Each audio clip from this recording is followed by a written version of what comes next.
Welcome to Penrose Learning, where we make understanding easy.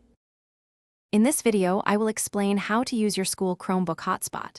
First, understand that your Chromebook needs hotspot capabilities enabled by your school's IT department. Ensure your Chromebook has a working cellular or internet connection to share.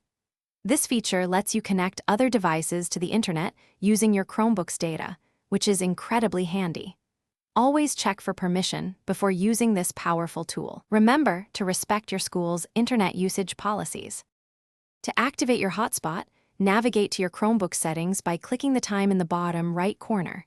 Then, select the gear icon to open settings. In the left-hand menu, find Network and click on it. Look for the Mobile Data or Hotspot section and toggle it to the on position. You might be prompted to confirm this action, just accept to proceed. Your Chromebook will now begin broadcasting a network signal for other devices to discover. On the device you wish to connect, open its Wi-Fi settings.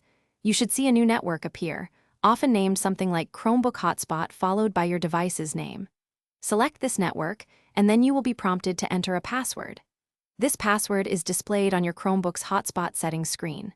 Typically, up to 5 devices can connect simultaneously within a range of about 10 meters. Always use a strong, unique password for security.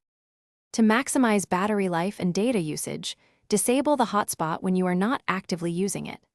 Keep an eye on the number of connected devices, as more connections consume more resources. If a device cannot connect, try toggling the hotspot off and on again on your Chromebook.